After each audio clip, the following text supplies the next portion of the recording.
अपने दिल में हजारों सुनहरे सपने लिए सिया ने ससुराल में अपने पहले कदम रखे।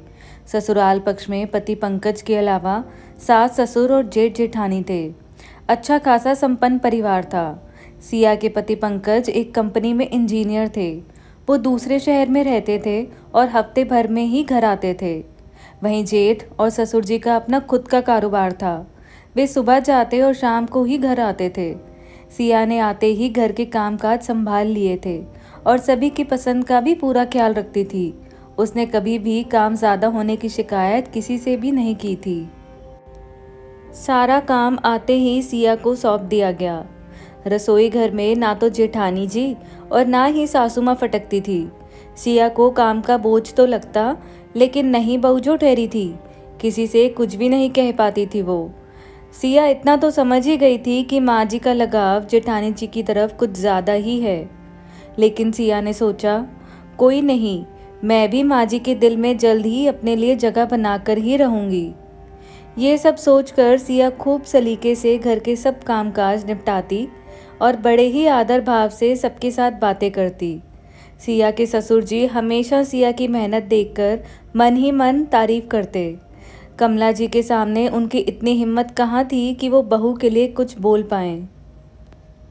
लेकिन इतना सब करने के बाद भी सास कमला जी एक दिन सिया के पास अचानक से आकर कहने लगी, अरे ओ बहू, मेरी बड़ी बहू ने तो तेरे आने से पहले बहुत काम कर लिए, अब तेरी बारी है, इसलिए वो तेरी कोई मदद ना करवाएगी। उस बेचारी ने तो अकेले ही 5 साल से परिवार की सारी जिम्मेदारी संभाल रखी है, अब तुम मेरा दिल जीत कर दिखाओ।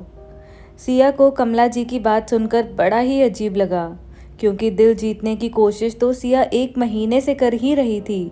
और वह सोचने लगी, माँ जी मुझसे कितनी बुरी तरह बात करती हैं, ए ओ कहकर बुलाती हैं, जबकि दीदी को हमेशा बेटा बेटा की रट लगाए रहती हैं। मुझे क्या पता मेरे आने से पहले जेठानी जी ने कितना काम किया है।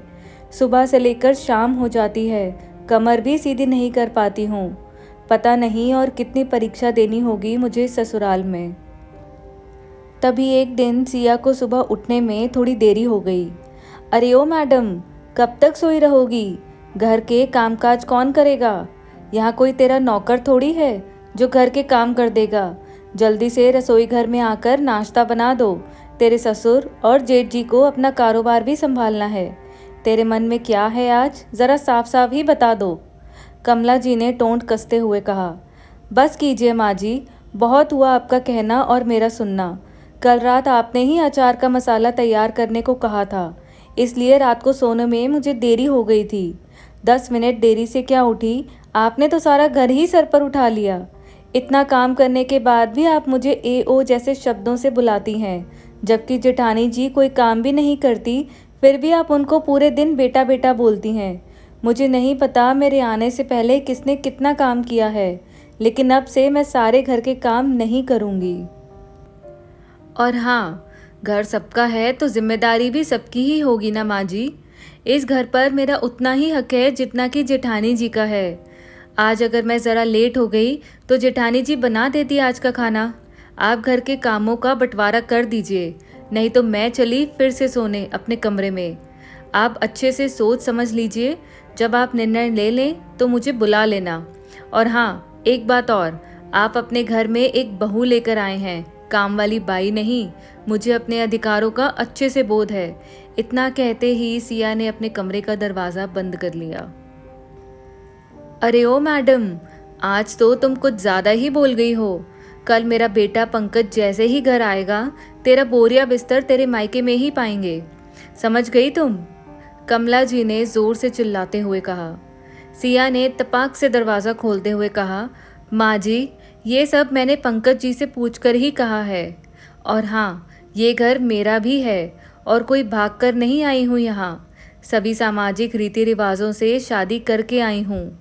इसलिए आप अपने मन का वहम निकाल दीजिए, क्योंकि ये घर अब मेरा भी उतना ही है जितना कि आपका और जेठानी जी का। इतना सब सुनकर तो कमला जी को जोर का झटका लगा। आज कमला जी को आभास हो गया था कि अब तो उनका बेटा भी इसी के साथ है। कमला जी और उनकी बड़ी बहू के तो जैसे होश ही उड़ गए थे। उन्होंने तो ऐसा कभी नहीं सोचा था कि सिया का साथ पंकज इस तरह देगा, जबकि सिया ने फ़ोन पर ही पंकज को सब कुछ बता दिया था। उस दिन के बाद से घर के कामों के बंटवारे हो गए। जेठानी जी भी अब बराबर का काम करने लगी थी। आज सिया को अपने फैसले पर बहुत गर्व हो रहा था। दोस्तों, उम्मीद करती हूँ आपको ये कहानी पसंद आई होगी।